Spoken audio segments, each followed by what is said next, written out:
नमस्कार दोस्तों, मैं हूं दीपक चौरसिया और मेरे सोशल मीडिया के मंच पर आपका स्वागत है।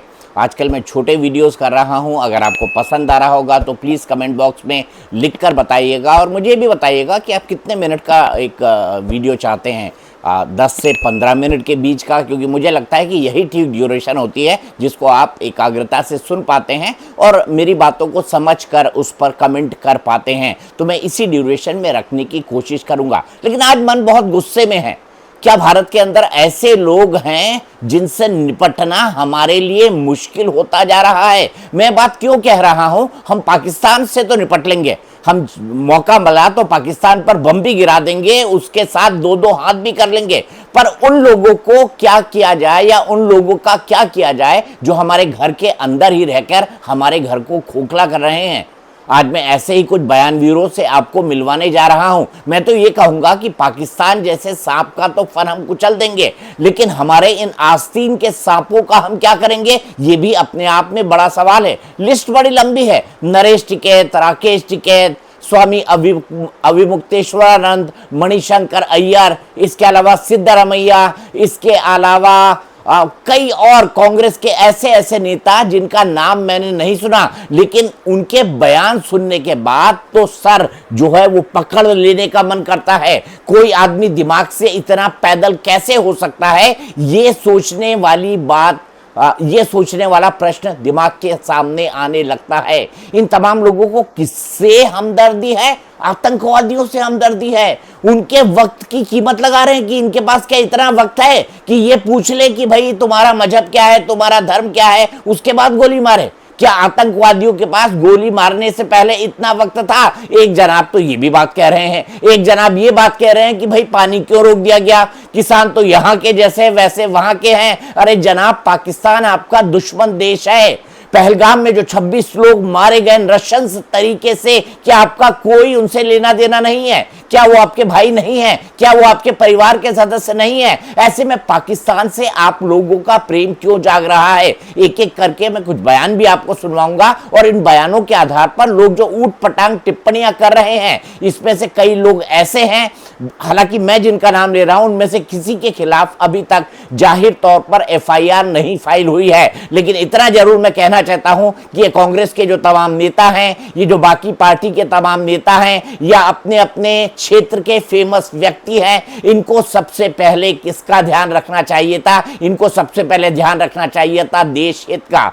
लेकिन ये क्या कर रहे हैं? ये अपना पॉलिटिकल एजेंडा साधने की कोशिश कर रहे हैं। पॉलिटिकल एजेंडा साधने में जनाब बहुत वक्त आपको मिल जाएगा, लंबा वक्त आपको मिल जाएगा।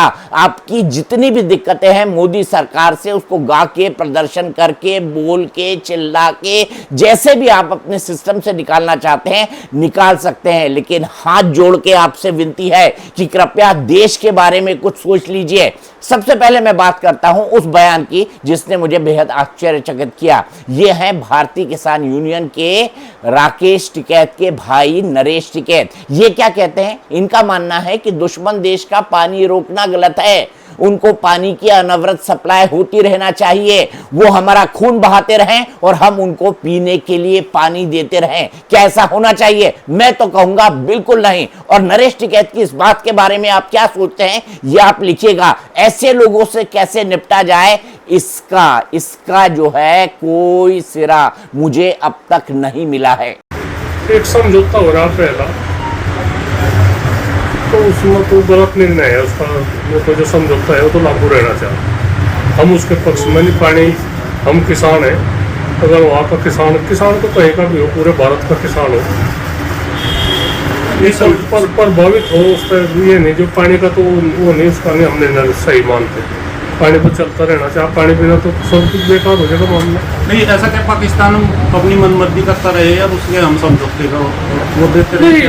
भाई एक तो बताओ, जो हमारे बड़ों ने समझौता कर रखा, हालांकि मैं फिर भी आई तो नरेश टिकैत की तो बात आपने सुन ली, राकेश टिकैत की भी बात सुन लीजिए। वो तो कई कदम और आगे चले गए हैं। वो इस पूरे हत्याकांड का, या आतंकवादी हत्याकांड में क्यों कहें, आतंकवादी जघन्य हत्याकांड में इसको कहूंगा, क्योंकि आतंकवादियों द्वारा निर्दोष लोगों को गोली मारी गई है। इस जघन्य हत्याकांड के पीछे मोटिव ढूंढ रहे हैं। वो मोटिव ढूंढ के ये देखना चाहते हैं कि इससे फायदा किसको हुआ है, फिर ये जताना चाहते हैं कि जिन लोगों को फायदा हुआ उन्हीं ने इसे कराया है। राकेश टिकैत ने किसी का नाम तो नहीं लिया, लेकिन राकेश टिकैत की खुन्नस किन लोगों से है सब जानते हैं। सार्वजनिक तौर पर सरकार से उनकी खुंदक हमेशा से रही है। तो राकेश टिकैत क्या इस तरफ इशारा कर रहे हैं? क्या हम अपने दिमाग का थोड़ा भी इस्तेमाल नहीं कर सकते? कौन सा देश चाहेगा? और पहलगाम के बाद हर वो आदमी, मैं तो फारूक अब्दुल्ला की बात कर रहा हूं, फारूक अब्दुल्ला कह रहे हैं कि हम तो चाहते थे कि पाकिस्तान से बातचीत हो जाए, लेकिन अब नहीं। लेकिन ये बात फारूक अब्दुल्ला कह गए, लेकिन राकेश टिकैत को समझ नहीं आ रही है। राकेश टिकैत को समझ आएगी भी नहीं, क्योंकि राकेश टिकैत जो है अपने ऊपर के माले यानी दिमाग का इस्तेमाल बेहद कम करते हैं, और वो उस इलाके से आते हैं जो इलाका किसानों की प्रमुखता वाला इलाका है। लेकिन इसका मतलब ये नहीं है कि आप दुश्मन देश के किसानों के साथ अपना रिश्ता नाता जोड़ने लगे। भाई हमको भी पता है 1947 से पहले भारत और पाकिस्तान एक थे, लेकिन इन्हीं पाकिस्तानियों ने मजहब के आधार पर द्विराष्ट्र सिद्धांत की थ्योरी दी ना, जिसके आधार पर भारत और पाकिस्तान का बंटवारा हुआ। आपको बता दूं, दुनिया में सिर्फ इकलौता मुल्क है पाकिस्तान जो मजहब यानी धर्म के आधार पर बना है, और यही करने के लिए मौलाना आसिम मुनीर बन गए। उन्होंने भाषण किस पर दिया? उन्होंने भाषण दिया कि द्विराष्ट्र थ्योरी आज भी कैसे लॉजिकल है, प्रैक्टिकल है। उसी के बाद धर्म पूछकर सैलानियों की हत्या कर दी गई। 26 सैलानियों की हत्या की गई है पहलगाम के अंदर। उसके बाद राकेश टिकैत अपनी खुन्नस किस पर निकाल रहे हैं? अपनी खुन्नस मेरे ख्याल से उन्होंने नाम तो नहीं लिया, वो निकाल रहे हैं बीजेपी और केंद्र सरकार पर। धन्यवाद सभी का। जय हिंद, जय हिंद संविधान। हम भी 22 तारीख को लेह लद्दाख चले गए थे। वहां पे ही ये पहलगाम वाली जो घटना हुई, उसी दिन की ये घटना है। हम भी वहीं पे ही थे। टूरिस्ट पे बहुत प्रभाव इसका गया, बहुत संख्या लोगों की घटी। कश्मीर के लोगों से भी बातचीत हुई, वो तो एक किस्म से बर्बाद से ही हो गए। लेकिन जो सा सवाल है उसकी तरफ नहीं कोई भी जा रहा। हमारे गांव में किसी का अगर कत्ल होता है तो पुलिस सबसे पहले उन लोगों को पकड़ती है, पूछताछ करती है जिनको उस कत्ल से, उस आदमी से फायदा होता है। कत्ल होने के बाद किसी रंडवे का आदमी का कत्ल होगा तो जमीन किस पर जाएगी? जमीन जाएगी उसके भाइयों पे, उसके चाचा पे, जो उसके नजदीक होगा उसका। कोई बाप आवारा हो जाता है तो लड़का उसका कत्ल कर देता है तो पुलिस आते ही पकड़ ले, क्योंकि जमीन प्रॉपर्टी उस पर जाती है। बहुत ही है ये घटना। कोई बाप अपनी जमीन बेच रहा तो उसका कत्ल कर देता है लड़का। पुलिस किसको पकड़ेगी? पहली दृष्टि में ही पुलिस पकड़ती है उसके लड़के को, क्योंकि प्रॉपर्टी जाएगी उसके नाम। तो देश को यह बात समझ में नहीं आई अभी कि जो एक घटना घटी है इससे लाभ किसको हो रहा है। कहां ढूंढते फिरोगे भाई? चोर तो आपके बीच में है, यही घूम रहा है। वो बॉर्डर पार पाकिस्तान में थोड़ा है कि जो भी ठाव पूरे देश की वो चले जाओ पाकिस्तान में। चोर तो आपके बीच में है। इस घटना से किसको लाभ हुआ है और किसको नुकसान हुआ है? क्या कोई कश्मीर के लोग अपने यहां पे घटना करके आबाद होंगे? इससे पहले भी 3 साल पहले कश्मीर के सेब रोका गया था और एक दिन में बहुत बहुत नुकसान उनको होता था। 22-22 दिन तक उनके ट्रक खड़े रहते थे। कश्मीर में जो श्रीनगर है वहां पे या तो फल सब्जी, उसका फ्रूट्स का व्यापार है, सेब का व्यापार है। उसका अगर रोकोगे तो जब उनको नुकसान होगा, या टूरिज्म से उनको पैसा आएगा, तो टूरिज्म से पैसा आएगा तो कश्मीर बर्बाद होगा अगर इस तरह की घटना होगी। और लाभ किसको हो रहा है? पूरा चैनल, पूरे मीडिया, पूरे वो सब एक तरफा दिखा रहे हैं। पता सबको है, जिसको भी इससे लाभ है, सवाल उसके पेट में है। यही हमको बताना था कि जैसे पुलिस छानबीन करती है, भाई जो इसका लाभ ले रहा है उसको पकड़ लो, एक बार पकड़ लो, नहीं इस तरह की घटनाएं फिर होंगी। वो सारा बता देगा कि उसके गैंग में कौन कौन शामिल है। ज्यादा किसी का नाम लेंगे फिर कहेंगे तो उनका नाम लग ले। जिनको वहां पे इस घटना से लाभ हो रहा है, हिंदू मुस्लिम करने से जिसको लाभ हो रहा है, वो सब घटनाक्रम उनके भीतर है, उनके पेट में है। हम आगे वापसी वन से दिल्ली में पहुंच लिए हम भी, लेकिन पूरा कश्मीर बर्बाद हो गया। वे लोग रो रहे हैं, उन लोगों के फोन आते हैं। धन्यवाद। जय हिंद भारत, जय हिंद कश्मीर। बातें यही नहीं रुकी, कई सारे बयान आए, क्योंकि आपको याद है एक ऑल पार्टी मीटिंग हुई थी। ऑल पार्टी में सभी पॉलिटिकल पार्टी के प्रतिनिधि मौजूद थे और उसमें सरकार ने अपनी चूक मानी थी। सरकार ने माना था कि अगर चूक नहीं हुई होती तो शायद हम यहां बैठे ही नहीं होते। सरकार ने यह बात कही, सरकार ने इस बात को कम्युनिकेट भी किया और जो विपक्ष के नेता थे उनको सरकार की यह बात पसंद आई। लेकिन जैसे ही बैठक खत्म हुई उसके बाद सब अपने अपने पॉलिटिकल एजेंडा पर आ गए। सुरक्षा में चूक की आलोचना हुई और मेरा यह मानना है कि सुरक्षा की चूक की आलोचना होना स्वाभाविक है, ये आलोचना होनी भी चाहिए। हमारे यहाँ प्रजातंत्र है और इस आलोचना का स्थान है, इस आलोचना को कहना भी चाहिए। ऐसी ही आलोचना किस किसने की? मल्लिकार्जुन खड़गे ने की, अखिलेश यादव ने की। हालांकि अखिलेश यादव की उस आलोचना में मुझे एक बात बिल्कुल पसंद नहीं आई, जहां पर अखिलेश यादव ने कहा कि आतंकवाद का कोई मजहब नहीं होता। अरे भाई, वहां पर तो आतंकवादियों ने धर्म पूछ पूछ कर ही गोली मारी थी। अखिलेश जी, क्या आप इस बात को भूल गए? लेकिन चलिए, मैं मानता हूं कि अखिलेश यादव का एक पॉलिटिकल स्टैंड है। अखिलेश यादव और मल्लिकार्जुन खड़गे जी इस पॉलिटिकल स्टैंड को लेकर आगे बढ़ रहे हैं। लेकिन किस किस तरह के बकवास बयान दिए गए, और ये बकवास बयान अगर हमारे धर्माचार्यों से भी आने लगे ना तो और दिक्कत होने लगती है। ये है शंकराचार्य महोदय। शंकराचार्य महोदय अपने देश को ही इस पूरे मामले में कैसे कटघरे में खड़ा कर रहे हैं, आइए देख लेते हैं। और अगर ये चाहते हो कि नहीं हम घटना करा देंगे और उसमें जो शामिल है उसको पकड़ेंगे नहीं, तो इसका मतलब है कि आप स्वयं घटना करा रहे हो और उसका घटना हो जाने के बाद राजनीतिक लाभ ले रहे हो। इसलिए पहली जरूरत है जिन जिन से चूक हुई है उनको जिम्मेदार व्यक्ति को सामने लाया जाए और उनको दंडित किया जाए। उसके बाद तो पाकिस्तान के सामने, पाकिस्तान को आप कह रहे हैं सिंधु नदी का पानी बंद कर दें। सिंधु नदी का पानी बंद करने का आपके पास तरीका क्या है बताओ? कोई बांध है, कोई फाटक है जिसमें आप फाटक गिरा दो तो तुरंत रुक जाए? आप इतना बड़ा पानी कैसे बंद कर दोगे? और अगर बंद भी कर दोगे तो कहां लेके जाओगे इस पानी को? आपका भारत डूबने लग जाएगा, बाढ़ आ जाएगी।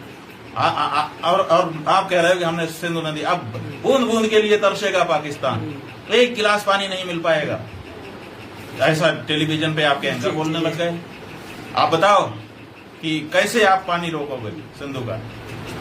वो तरीका तो बताओ। लेकिन ये तरीका नहीं बताएंगे, भाषण ऐसा देंगे, ऐसी बढ़िया से बात पढ़ेंगे एंकर वहां पे बैठ करके। अभी हमने सुना, अब बूंद बूंद के लिए तरसेगा पाकिस्तान। कैसे तरसेगा भैया? पानी रोकोगे कैसे? तुम्हारे पास कोई रोकने की व्यवस्था बनी हुई है पहले से? मैंने आज जब से बयान देखे ना तब से ही सोच रहा हूं और लगातार सोच रहा हूं कि चलिए पाकिस्तान का मुकाबला तो हो जाएगा, पाकिस्तान से दो दो हाथ कर लिए जाएंगे, आतंकवादियों से भी दो दो हाथ कर लिए जाएंगे, आतंक से भी दो दो हाथ कर लिए जाएंगे। लेकिन इन बयान वीरों का क्या करेंगे? क्योंकि ये बयान वीर देश के अंदर रहकर देश के माहौल को इसी तरह से बिगाड़ते रहेंगे। तो मेरे ख्याल से हमको आतंक के खिलाफ लड़ाई लड़ने का प्रण तो करना ही करना है, लेकिन इन बयान वीरों को सबक सिखाने का भी प्रण करना है। सबक सिखाने से मतलब इनके ऊपर किसी तरह की हिंसा या जोर जबरदस्ती हो, मैं ऐसा नहीं कहता, लेकिन इनकी कोई भी बात को आम पब्लिक को ना सुनना चाहिए, ना समझना चाहिए, ना मानना चाहिए।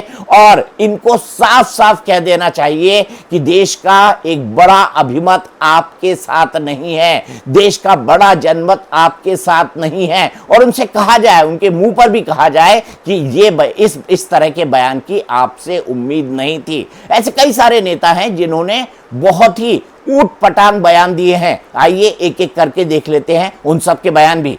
और अगर एक भाषा में कहूं तो ये तो देश के जयचंद है, जयचंद की तरह ये लोग काम कर रहे हैं और भारत को ज्यादा सतर्क इन लोगों से रहना है।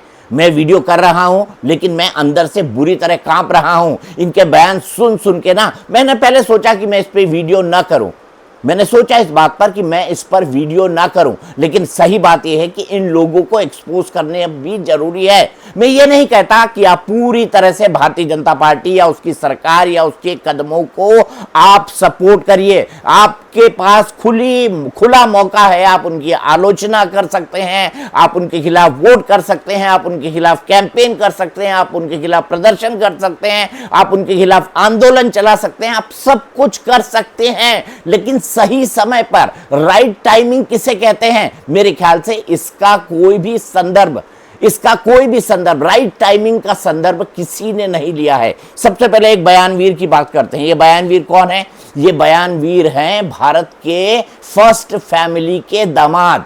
ये कौन है? राहुल गांधी के जीजा जी, प्रियंका गांधी के पति जी और सोनिया गांधी के दामाद जी। इनका नाम है रॉबर्ट वाड्रा। इन्होंने क्या कहा? इन्होंने जो बात कही वो सुनकर सर पकड़ लेने का मन करता है, सर पकड़ लेने का मन करता है। उनको ये लगता है कि आतंकवादी हमला इसलिए हुआ है क्योंकि मुसलमानों के साथ भारत में अन्याय किया जा रहा है। वैसे गोया ये कोई अन्याय किया ही नहीं जा रहा है, ये झूठा नैरेटिव है जो बनाया जाता है, जो फैलाया जाता है, जो बोला जाता है, जो बार बार कहा जाता है। आज सरकार की हर योजनाओं का लाभ अगर हिंदू को मिल रहा है तो मुसलमान को भी मिल रहा है। रॉबर्ट वाड्रा ने क्या कहा? हिंदुओं को पहचान कर गोली मारी गई, जो कि एक मैसेज है कि भारत में मुस्लिम खुद को कमजोर महसूस कर रहे हैं और इसके पीछे बीजेपी सरकार द्वारा चलाए जा रहे हिंदुत्व का एजेंडा जिम्मेदार है। अब इसमें आपको हिंदुत्व दिख गया?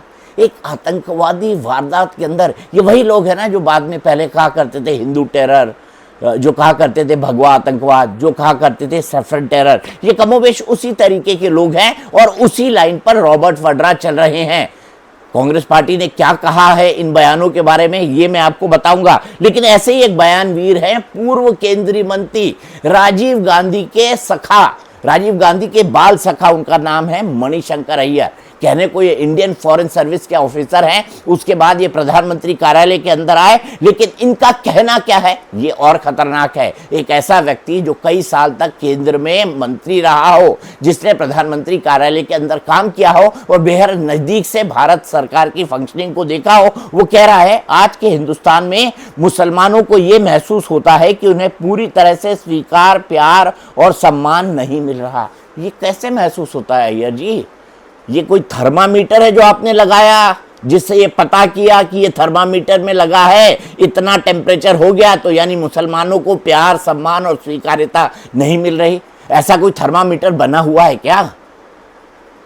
प्रजातंत्र में हर इंसान को खुश नहीं रखा जा सकता। प्रजातंत्र में बहुमत के आधार पर फैसले लेने होते हैं, लेकिन ये जो स्यापा करने वाले लोग हैं ना, ये मुट्ठी भर है। ये वही अवार्ड वापसी गैंग, टुकड़े टुकड़े गैंग, ये वो तमाम वही लोग हैं। ये तमाम वही लोग हैं जो बार बार इस नैरेटिव को देश और दुनिया के अंदर चलाते हैं और देश और दुनिया के अंदर बेचते हैं। मणिशंकर अय्यर तो वही शख्स है ना जो एक बार कह के आए थे कि पाकिस्तान नरेंद्र मोदी को हटाने के लिए हमारी मदद करो। ये मणिशंकर अय्यर ने पाकिस्तान के अंदर कहा था। भूलिए मत इनकी इस बात को। मणिशंकर अय्यर की इस बात को कोई भूल सकता है?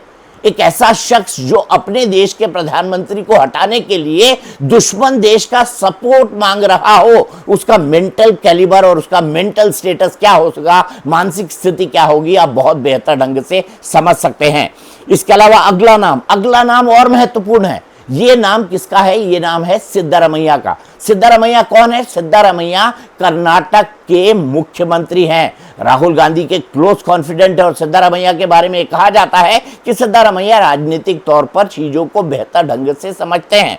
वो क्या बयान देते हैं? पाकिस्तान के साथ युद्ध नहीं करना चाहिए। अब देखिए साहब, ये सलाह दे रहे हैं केंद्र सरकार सुरक्षा व्यवस्था मजबूत करे। अब मुझे आप बताइए, कोई आप पर हमला कर रहा है, कोई आपके 26 निर्दोष नागरिकों को मार रहा है, और मैं उसमें यह भी बता दूं कर्नाटक से 2 लोग मारे गए हैं। कर्नाटक से 2 लोग मारे गए हैं और उन 2 लोगों के परिवारों ने भी ये बयान दिया है सार्वजनिक तौर पर कि उनका धर्म पूछकर उनको गोली मारी गई है। जिस राज्य के 2 लोग मारे गए हों उसके मुख्यमंत्री इतने इनसेंसिटिव होकर ये बात कह रहे हैं। बाद में उन्होंने थोड़ा बात को घुमाया कि नहीं युद्ध किसी समस्या का हल नहीं है, मैं तो एक टेक्निकल इशू पे बात कह रहा था कि युद्ध नहीं होना चाहिए, लेकिन सरकार अगर युद्ध करे तो ठीक है। अरे साहब, परचून की दुकान पे आटा या तेल या शक्कर लेने गए हैं जो आप इस तरह का मोल भाव कर लेते हैं? इतना युद्ध ठीक है, इतना युद्ध खराब है, इतना युद्ध ठीक है, इतना युद्ध खराब है। सिद्धारमैया साहब, आप इतने नादान तो नहीं है ना, आप बयानों की कीमत जानते हैं। आप भी बहुत अच्छी तरह जानते हैं कि कर्नाटक में जो आपकी सरकार आई है वो मुसलमानों के वोट के बल पर आई है और भारत के अंदर एक इकोसिस्टम है। मुझे याद है चिंटू साहब का वो डायलॉग जो उन्होंने एक फिल्म के अंदर बोला था कि भारत के अंदर एक इकोसिस्टम है जो पाकिस्तान के मैच जीतने पर भारत में फटाके फोड़ता है, क्रिकेट मैच जीतने पर भारत में फटाके फोड़ता है। ये इकोसिस्टम हमारे यहाँ मौजूद था, मौजूद है और मौजूद नहीं रहे, इसके लिए मैं वीडियो बना रहा हूं। ऐसे लोगों को भी मुंह तोड़ जवाब दिया जाना चाहिए, ऐसे लोगों को भी एक्सपोज किया जाना चाहिए जो रहते तो यहाँ पर हैं, खाते यहाँ की है और गाते वहां की। और मैं ऐसे लोगों के बारे में कहूंगा, ये लोग, इन लोगों की पाकिस्तान परस्ती जो है वो समय समय पर बाहर आती रहती है और ऐसे बयानों को मैं उसी दृष्टिकोण से देखता हूं।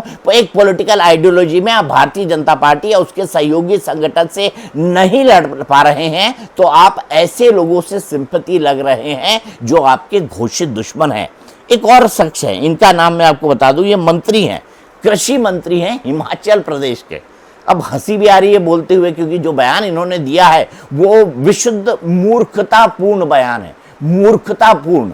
कोई व्यक्ति जो है कृषि मंत्री है एक राज्य का, हिमाचल प्रदेश का, वो कहता है पूरा विश्व हम पर थूक रहा है। ये देख लिया इन्होंने किस किसने थूका हम पे। ये साहब चंद्र कुमार कृषि मंत्री हिमाचल के देख चुके हैं किस किसने थूका। पूरा विश्व हम पर थूक रहा है, जब कुछ नहीं आता है तो ये पड़ोसियों पर डाल देते हैं। अब चंद्र कुमार कृषि मंत्री जी को नहीं पता कि भाई हमने तो इनसे दोस्ती की कितनी कोशिश की। अटल जी गए थे ना लाहौर, बस मैं साथ था उनके, उसके बाद मोदी जी भी गए ना, मनमोहन सिंह ने भी कोशिश की ना। कौन ऐसा था जिसने कोशिश नहीं की पाकिस्तान से दोस्ती बढ़ाने की? लेकिन हर बार क्या मिला हमको? पीठ में छुरा।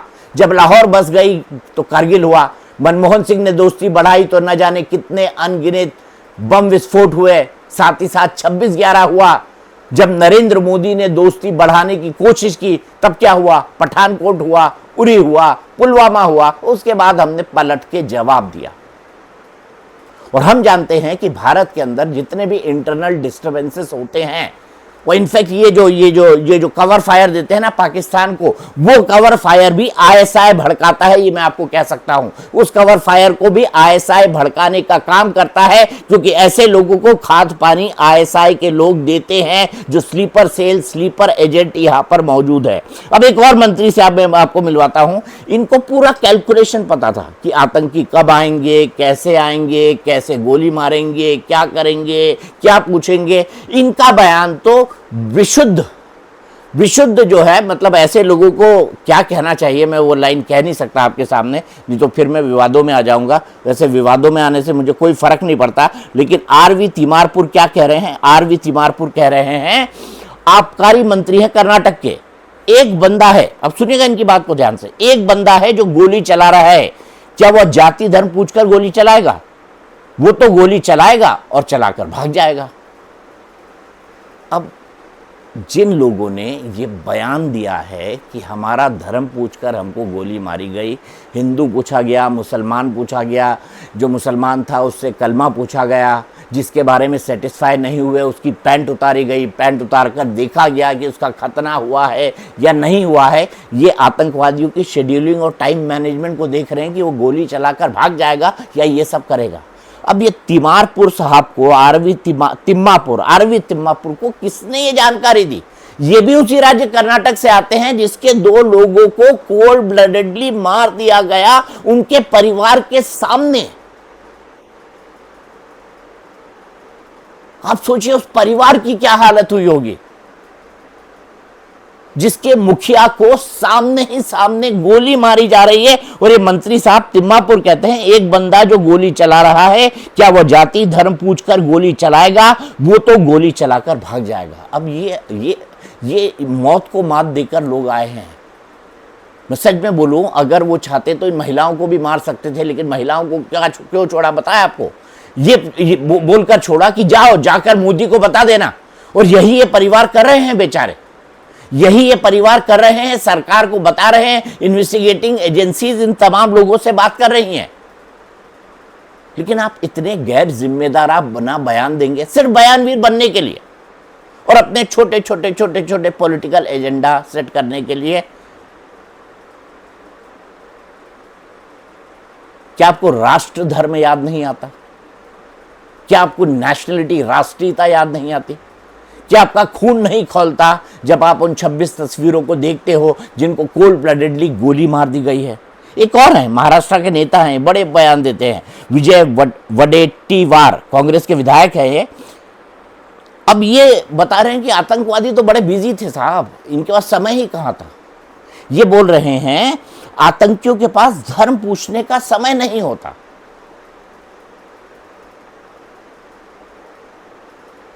मतलब ये आतंकी आपको बता के आएगी नहीं साहब आज मेरे पास टाइम नहीं है, कल मेरे पास टाइम होगा, उसके बाद में सोच के इस तरीके से गोली मारूंगा। कोफ्त होती है, दुख होता है जब हमारे यहाँ के इतने सीनियर लीडर्स, और विजय वडेट्टीवार कोई छोटे नेता नहीं है, बड़े नेता है महाराष्ट्र के, जब ये लोग इस तरह की बयान देते हैं ना तो इस पर बड़ी कोफ्त आती है।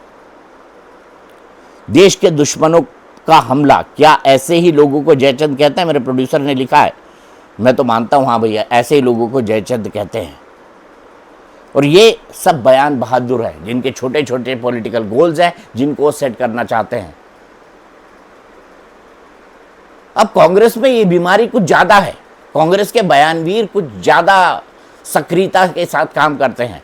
मैंने इसमें किसी पॉलिटिकल पार्टी के एजेंडा या उनके स्टेटमेंट्स को नहीं डाला क्योंकि इसमें कई सारे स्टेटमेंट आए हैं, लेकिन मुझे एक बात अच्छी लगी जो कांग्रेस पार्टी ने आज की है। उनका कहना है कि CWC का जो बयान आया है उस पार्टी लाइन से अलग कोई भी किसी तरह का बयान पहलगाम हमले के संबंध में ना दे। ये अच्छी बात है, स्वागत योग्य बात है, लेकिन कांग्रेस के साथ दिक्कत ये है ना, बयान बहादुर पहले ही खड़े होते हैं और सब राशन पानी लेके लगता है कि एक ही दिन में बीजेपी से ये लोग निपट डालेंगे, और बीजेपी से निपटने के चक्कर में ये कांग्रेस को ही निपटा देते हैं। और ये एक हकीकत है। अगर कांग्रेस पार्टी इसको समझती है तो बेहतर बात है, नहीं समझती है तो फिर ये उनके लिए बात है। मैं अच्छी बात मानता हूँ कि उन्होंने ऐसा कहा है। इन बयान बहादुरों पर को ये चेतावनी तो नहीं दी है, उन्होंने ये कहा है कि पार्टी लाइन से अलग बातें ना करे, लेकिन उन लोगों का क्या जो कर गए हैं। इसमें कई तरह के लोग हैं, मैंने इसमें आपको बताया, 2 किसान नेता हैं, एक धर्माचार्य हैं, कई सारे पॉलिटिकल लोग हैं, कुछ सेमी पॉलिटिकल है रॉबर्ट वड्रा की तरह, लेकिन हाईली सेमी पॉलिटिकल है रॉबर्ट वड्रा, लेकिन हाईली पॉलिटिकली एक्टिव है। ये भी मैं आपको कह सकता हूँ, नज़र है उनकी कांग्रेस पार्टी पर। तो दोस्तों सोचिएगा इस बारे में, और सोचिएगा कि हम पाकिस्तान के फन को तो कुचल सकते हैं, उसके पाकिस्तान नाम के सांप के फन को तो कुचल सकते हैं, लेकिन आस्तीन के सांपों का क्या करेंगे इसके बारे में सोचने और विचार करने की ज़रूरत है।